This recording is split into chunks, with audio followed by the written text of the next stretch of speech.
Pendant que vous vous souciez d'être gentil, vos concurrents utilisent la peur pour prendre le contrôle. Pendant que vous respectez les anciennes règles de la courtoisie, des dirigeants machiavéliques s'assurent un avantage compétitif de 12,11% lors des négociations. Pendant que vous croyez que la bonté engendre la loyauté, la psychologie moderne prouve que la peur génère une obéissance immédiate. Vous faites preuve de naïveté. Et cette naïveté ne vous coûte pas seulement votre ascension, elle garantit que d'autres prennent de l'avance pendant que vous restez à la traîne. Selon 3 études révolutionnaires publiées dans le Strategic Management Journal de 2025 que j'ai analysées ces derniers mois, ce que j'ai découvert va à l'encontre de tout ce qu'on nous a appris sur le leadership éthique.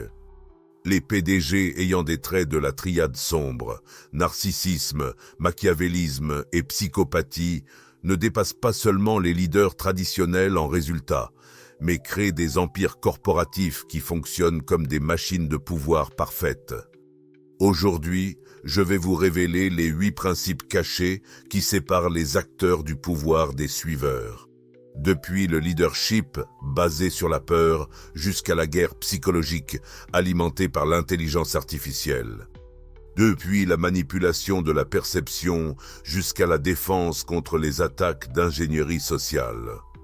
Ce ne sont pas des concepts théoriques, ce sont des stratégies éprouvées qui sont utilisées en ce moment même par des leaders que vous admirez.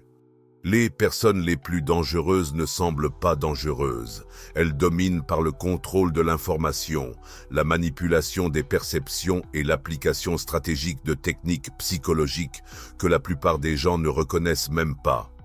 La règle numéro 1 va changer à jamais votre perception de chaque leader autour de vous. Règle numéro 1, l'avantage de la triade sombre. La recherche est brutale et claire. Les PDG, avec des caractéristiques de la triade sombre, narcissisme, machiavélisme et psychopathie, écrasent littéralement les leaders éthiques sur des métriques mesurables. Ils obtiennent des avantages de 12,11% lors des négociations et des économies opérationnelles de 6,6%. Non pas parce qu'ils sont plus intelligents, mais parce qu'ils opèrent sans les limitations morales qui restreignent les leaders conventionnels. Mais voici la distinction cruciale. Nous ne parlons pas de comportements toxiques destructeurs. Nous parlons de intimidation contrôlée, l'application stratégique de pression psychologique pour atteindre des objectifs spécifiques. C'est la différence entre un tyran qui détruit des organisations et un stratège qui construit des empires par un contrôle calculé. Ces leaders comprennent quelque chose de fondamental. Les décisions humaines sont d'abord émotionnelles, puis rationnelles. Prenez Elon Musk, par exemple. Des études montrent qu'il mélange des traits narcissiques avec un machiavélisme calculé, créant des environnements où ses idées ne sont pas seulement acceptées, elles sont accueillies avec urgence. Pas par un charisme superficiel, mais par un positionnement psychologique sophistiqué qui fait sentir aux investisseurs et aux employés qu'ils manquent des opportunités historiques s'ils n'agissent pas immédiatement. Mais le pouvoir brut ne signifie rien sans un soutien psychologique. Ce qui nous amène au principe que Machiavel considérait comme plus important que tout autre. Règle numéro 2. Le principe de la peur plutôt que de l'amour. Il vaut mieux être craint que aimé, disait Machiavel il y a 500 ans. La science de 2025 confirme son génie.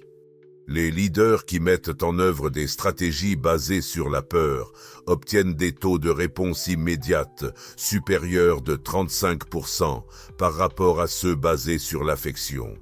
Pourquoi? La peur active des systèmes neurologiques primitifs.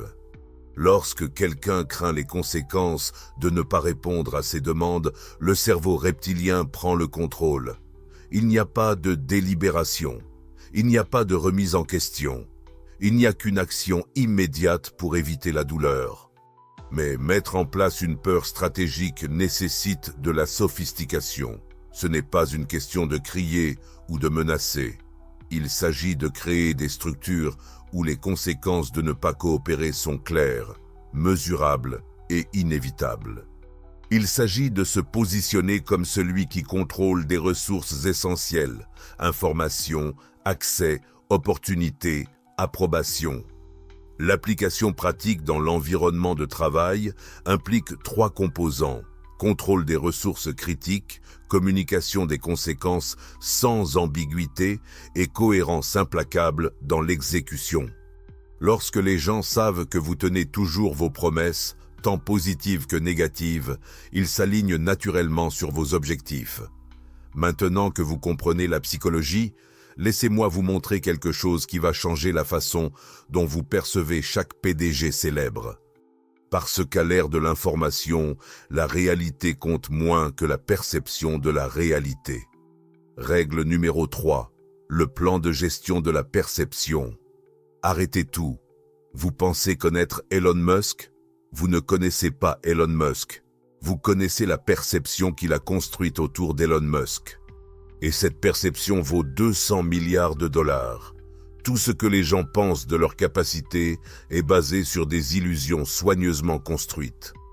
Les leaders performants ne s'appuient pas sur des compétences réelles. Ils créent des perceptions de compétences qui sont plus puissantes que la compétence elle-même. La psychologie du marketing nous montre que nous pouvons modifier les perceptions de 40 à 60% en quelques mois grâce à des techniques spécifiques. Les leaders qui semblent plus compétents, plus connectés, plus visionnaires ne sont pas nés ainsi.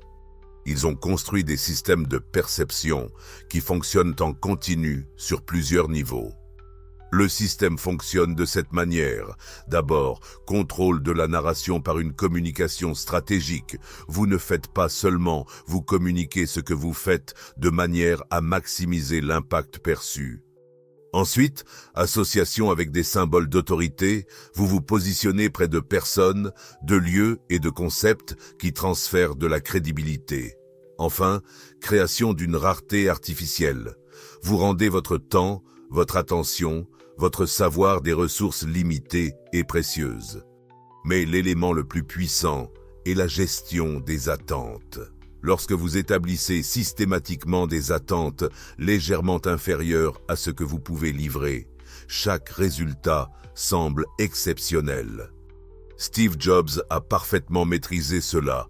Il fuyait délibérément des spéculations prudentes sur les produits Apple, puis révélait des caractéristiques qui dépassaient ses attentes, créant ainsi une perception de génie constant. Lorsque vous contrôlez le timing de l'information, vous contrôlez quand les gens sont agréablement surpris par votre performance. La perception est puissante, mais la technologie amplifie tout de manière exponentielle, et cela nous mène dans un tout nouveau territoire de guerre d'influence. Règle numéro 4. Guerre d'influence alimentée par l'intelligence artificielle. Nous vivons la première ère de la guerre cognitive, alimentée par l'intelligence artificielle et les neurosciences appliquées. Alors que vous essayez encore de convaincre les gens avec des arguments logiques, d'autres sont littéralement en train de réorganiser la façon dont les gens pensent en utilisant la technologie. Les données sont saisissantes. Les méthodes de persuasion alimentées par l'intelligence artificielle obtiennent un taux de réussite supérieur de 35% à celui des méthodes de persuasion traditionnelles. Pourquoi ? Parce qu'elles opèrent au niveau des systèmes cognitifs automatiques, contournant complètement la pensée critique consciente. Amazon a découvert qu'elle pouvait augmenter ses ventes de 23% en modifiant l'ordre des produits en fonction de l'état émotionnel détecté à travers le temps de navigation. Ce n'est pas de la science-fiction, c'est de la persuasion alimentée par l'IA qui fonctionne déjà. L'application pratique pour les leaders individuels consiste à comprendre et à tirer parti de la persuasion alimentée par l'IA. Utilisez l'analyse des données pour comprendre les modèles de prise de décision des personnes autour de vous. Appliquez un timing algorithmique pour présenter des idées lorsque la résistance psychologique est plus faible. et mettre en œuvre des nudges comportementaux grâce à des modifications environnementales subtiles. Vous n'avez pas besoin de développer votre propre IA. Vous devez comprendre comment cela fonctionne et comment appliquer ces principes dans les interactions humaines directes. Micro-ciblage psychologique, test AB dans les conversations, analyse prédictive des réponses émotionnelles. La technologie vous donne de la portée, mais l'information vous donne du contrôle. Et le contrôle de l'information est là où réside le véritable pouvoir. Règle numéro 5. L'avantage du monopole de l'information. Votre patron n'est pas plus compétent que vous. Il contrôle simplement une chose que vous ne contrôlez pas, le flux d'informations critiques. Le pouvoir à travers le contrôle du flux d'informations génère des avantages de 25 à 40% dans les luttes de pouvoir internes. Il ne s'agit pas de savoir plus que les autres, il s'agit de contrôler quelles informations les autres reçoivent, quand ils les reçoivent, et comment ils interprètent ces informations. Le travail à distance a créé des opportunités sans précédent de contrôle informatif. Lorsque vous contrôlez l'accès à des données critiques, la participation à des réunions stratégiques, la communication entre départements, vous devenez indispensable non pas par vos compétences, mais par votre position dans le réseau d'information. Imaginez un directeur qui participe toujours aux réunions de 3 départements différents, mais qui ne révèle jamais tout ce qu'il sait de chaque département aux autres. En 6 mois, il est devenu indispensable, non pas par sa compétence technique, mais par sa position informationnelle. La stratégie fonctionne sur plusieurs niveaux. D'abord, positionnez-vous comme l'intermédiaire naturel entre des groupes qui doivent communiquer. Ensuite, devenez l'expert en système ou processus que les autres jugent trop complexes à maîtriser. Enfin, cultivez des sources d'informations exclusives à travers des relations stratégiques. Mais l'élément le plus sophistiqué est la gestion temporelle de l'information. Quand vous contrôlez non seulement quelle information les gens reçoivent, mais aussi quand ils la reçoivent, vous influencez directement leur fenêtre d'opportunité pour répondre. L'information au bon moment a plus de valeur qu'une information complète au mauvais moment. Construire des réseaux d'intelligence personnelle signifie identifier des personnes clés dans des positions d'observation privilégiées, établir des échanges de valeurs mutuellement bénéfiques pour l'information et maintenir plusieurs sources pour la validation croisée de données critiques. L'information, c'est le pouvoir, mais voici ce que la plupart des gens ne comprennent pas sur l'utilisation éthique de celle-ci. Et cela peut déterminer si vous bâtissez un empire ou si vous détruisez votre réputation. Règle numéro 6. Le cadre d'influence stratégique. Quelle est la différence entre un leader respecté et un manipulateur toxique? Une ligne si fine que la plupart d'entre eux la traversent sans s'en rendre compte. La dichotomie manipulation versus persuasion est une illusion. La véritable structure est la manipulation comportementale positive, influencer les comportements de manière à générer des résultats mutuellement bénéfiques alignés sur les valeurs organisationnelles. Lorsque vous aidez quelqu'un à prendre des décisions qui profitent à la fois à ses objectifs et aux vôtres, vous ne manipulez pas de manière destructrice, vous exercez un leadership stratégique. La ligne éthique ne réside pas dans l'utilisation de techniques d'influence, elle réside dans l'intention et les résultats finaux. La mise en œuvre nécessite 3 principes.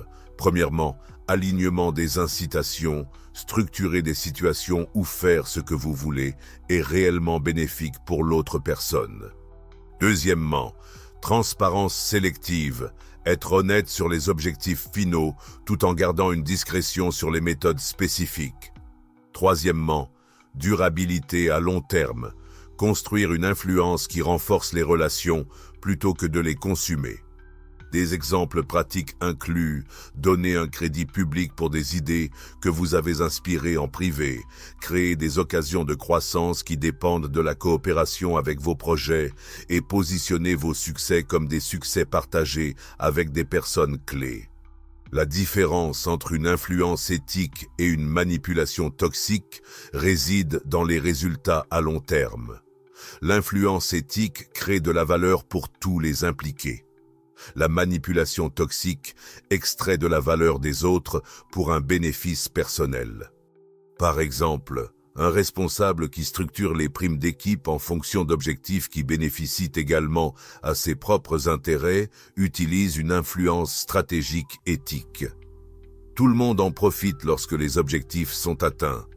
Contrastons cela avec une manipulation toxique où le responsable saboterait d'autres départements pour que son équipe ait l'air supérieure. Cela extrait de la valeur de l'organisation pour un bénéfice personnel. Mais l'éthique seule ne suffit pas si vous ne comprenez pas les vulnérabilités spécifiques de chaque génération. La génération Z présente des angles morts psychologiques qui redéfinissent comment appliquer ces stratégies de manière éthique. Règle numéro 7. Adaptation du pouvoir générationnel. 77% de la génération Z, cela inclut vos employés, vos enfants, peut-être même vous, ne parviennent pas à identifier quand ils sont manipulés. Cela devrait-il vous inquiéter ou vous enthousiasmer? 77% de la génération Z ne parviennent pas à détecter les tactiques d'ingénierie sociale. Ce n'est pas un échec moral, c'est une réalité psychologique que vous devez comprendre si vous voulez communiquer efficacement avec cette génération. Les schémas de susceptibilité à la manipulation de la génération Z montrent que les tactiques basées sur les émotions fonctionnent beaucoup mieux que les appels à l'autorité traditionnelle. Ils réagissent beaucoup plus à l'authenticité perçue, aux causes sociales et à la validation de l'identité qu'à la hiérarchie ou au diplôme formel. Un PDG de 50 ans a augmenté la productivité de l'équipe jeune de 30 et 1% lorsqu'il a cessé de donner des ordres directs et a commencé à poser des questions qui conduisaient l'équipe aux mêmes conclusions. La génération Z ne veut pas être commandée, elle veut être consultée. L'application pratique exige une adaptation complète des techniques d'influence. Au lieu d'imposer l'autorité, devenez une ressource précieuse. Au lieu de donner des ordres, créez des contextes où vos idées s'alignent sur des valeurs qu'ils possèdent déjà. Au lieu de critiquer directement, utilisez une validation conditionnelle, reconnaissez leurs perspectives tout en les guidant progressivement vers des conclusions spécifiques.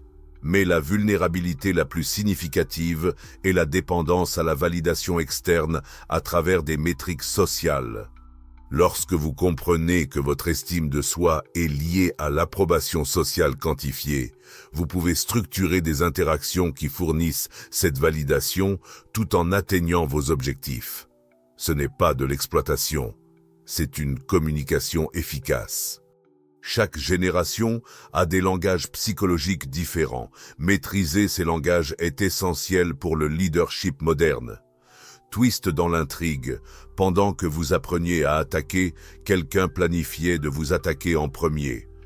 Car pendant que vous maîtrisez ces techniques, d'autres les utilisent déjà contre vous. Règle numéro 8. La matrice de défense en psychologie sombre. En ce moment précis, quelqu'un utilise ces techniques contre vous. Voici les 3 signes que 99% des gens ne remarquent pas. Les attaques de manipulation sociale ont augmenté de 27% au cours de la dernière année, entraînant des pertes moyennes de 150 000 $ pour les dirigeants d'entreprise. Vous ne pouvez pas vous protéger contre ce que vous ne reconnaissez pas, et vous ne pouvez pas reconnaître ce que vous ne comprenez pas. Se protéger contre les tactiques de manipulation d'autrui nécessite la construction de systèmes de défense psychologique personnels. Tout d'abord, le développement d'une conscience métacognitive, la capacité d'observer ses propres processus de pensée en temps réel. Deuxièmement, la mise en place de protocoles de vérification pour les décisions importantes. Toujours créer des intervalles de temps entre l'impulsion initiale et l'action finale. Troisièmement, diversifier les sources d'informations pour éviter les biais d'une perspective unique. Mais l'élément le plus critique est l'entraînement à la reconnaissance des schémas. Les attaques psychologiques suivent des structures prévisibles, création d'une urgence artificielle, appel à une autorité fallacieuse, exploitation de biais cognitifs connus, isolement des sources alternatives de validation. Lorsque vous comprenez ces structures, vous pouvez les identifier indépendamment du contenu spécifique. Peu importe si quelqu'un essaie de vendre un produit, d'obtenir l'approbation pour un projet ou d'influencer une décision stratégique. Les schémas sous-jacents sont constants. La défense la plus puissante est la construction proactive de systèmes de prise de décision qui intègrent des vérifications automatiques contre la manipulation. Ne prenez jamais de décisions importantes sous pression temporelle. Consultez toujours des perspectives indépendantes avant des engagements significatifs. Remettez toujours en question les motivations lorsque quelqu'un crée des sentiments d'urgence ou de rareté. Vous avez maintenant toutes les 8 règles. Mais voici ce qui sépare les maîtres des amateurs. Chaque personne réussie que vous connaissez utilise au moins 3 de ces techniques, consciemment ou non. Les PDG que nous admirons, les politiciens que nous respectons, les leaders que nous suivons, tous ont maîtrisé des éléments de ce cadre de pouvoir machiavélique. La différence ne réside pas dans l'utilisation ou non de ces techniques. La différence se trouve dans le fait de les utiliser consciemment, stratégiquement et en tenant compte des conséquences à long terme. Lorsque vous combinez l'avantage de la triade sombre avec la gestion de la perception, vous construisez une autorité qui transcende la compétence technique. Lorsque vous ajoutez le contrôle de l'information et la défense psychologique, vous devenez pratiquement invulnérable aux contre-attaques. Lorsque vous intégrez l'adaptation générationnelle et la guerre d'influence alimentée par l'IA, vous opérez dans des dimensions que la plupart de vos concurrents ne reconnaissent même pas. Les données cumulées sont impressionnantes, des avantages de négociation de 12,11%. Des taux de réponse supérieurs de 35%, des changements de perception de 40 à 60%, des avantages dans les disputes de pouvoir de 25 à 40%, des méthodes de persuasion 35% plus efficaces. Ce ne sont pas des chiffres théoriques, ce sont des avantages concurrentiels mesurables que vous pouvez mettre en œuvre immédiatement. C'est la différence entre les joueurs de pouvoir et les suiveurs. Les suiveurs réagissent aux circonstances. Les joueurs de pouvoir créent les circonstances auxquelles les autres réagissent. Vous vous rappelez quand j'ai mentionné au début que les personnes les plus dangereuses ne semblent pas dangereuses. Maintenant, vous comprenez pourquoi. Elles ne dépendent pas de l'intimidation évidente ou des démonstrations dramatiques de force. Elles bâtissent des systèmes de perception, des systèmes d'information, des systèmes d'influence qui fonctionnent en continu, en douceur, efficacement. Maintenant, vous avez le plan. Voici votre prochain mouvement. Implémentation en 8 phases du cadre de pouvoir machiavélique. Phase 1, audit. Évaluez votre position actuelle par rapport à chacune des 8 règles. Où êtes-vous fort? Où êtes-vous vulnérable? Phase 2, priorisation. Identifiez les 3 règles qui offriront le plus grand impact immédiat sur votre situation spécifique. Phase 3, expérimentation. Testez des mises en œuvre à faible risque pour valider l'efficacité avant des applications critiques. Phase 4, systématisation. Transformez les techniques efficaces en processus répétables qui fonctionnent automatiquement. Phase 5, expansion. Incorporez progressivement des règles supplémentaires au fur et à mesure que vous maîtrisez les premières.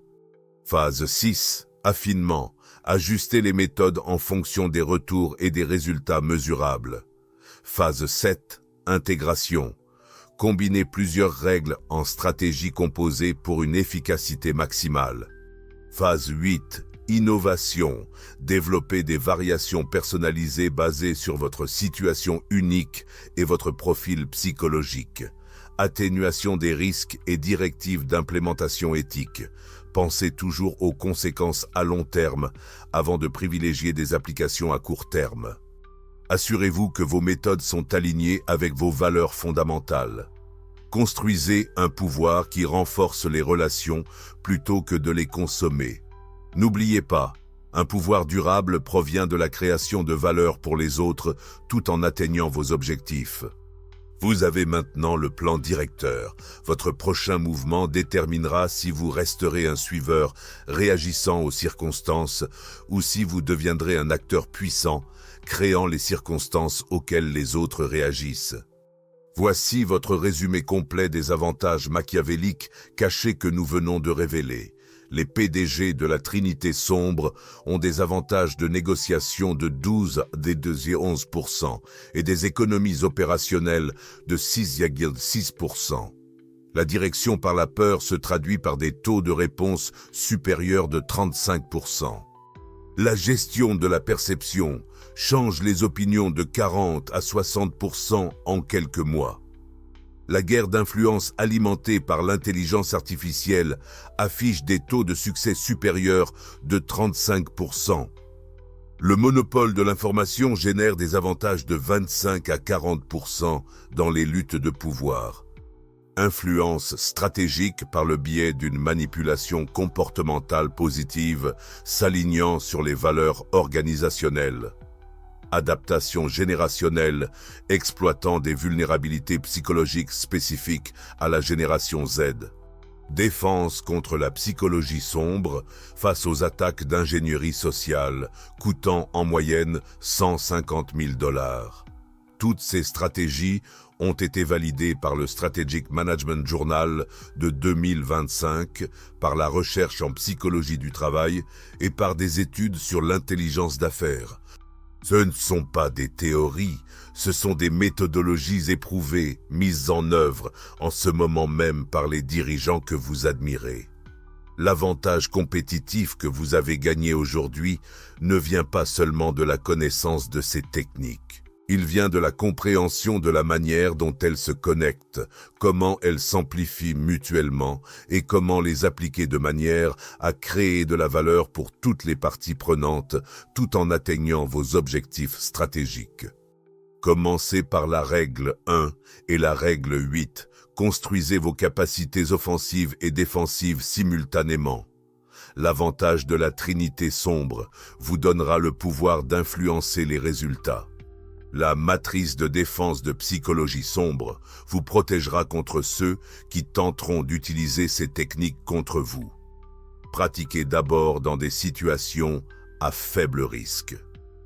Testez la gestion de la perception lors de petites présentations avant de l'appliquer dans des négociations critiques. Expérimentez le contrôle de l'information dans des projets internes avant de l'utiliser dans des conflits de pouvoir significatifs. Développez vos compétences progressivement, de manière éthique et stratégique. Gardez toujours à l'esprit une perspective à long terme. Le pouvoir acquis par la manipulation destructrice est insoutenable. Le pouvoir construit grâce à la création de valeur et à l'alignement des incitations se renforce avec le temps. Votre réputation est votre atout le plus précieux. Construisez un pouvoir qui la renforce au lieu de la compromettre. Commencez cette semaine par mettre en œuvre la règle 1 et la règle 8, développez simultanément vos capacités offensives et défensives. Documentez vos résultats. Abonnez-vous à la chaîne et activez la cloche pour recevoir chaque semaine des stratégies avancées de pouvoir. Vos concurrents mettent déjà en œuvre ces techniques pendant que vous hésitez. Laquelle des règles vous a le plus impressionné ? Commentez ci-dessous celle que vous mettrez en œuvre en premier et je répondrai personnellement avec des conseils spécifiques à votre situation. Prochaine vidéo. Comment identifier quand quelqu'un utilise ces techniques contre vous? Les signaux que 90% des gens ne remarquent pas.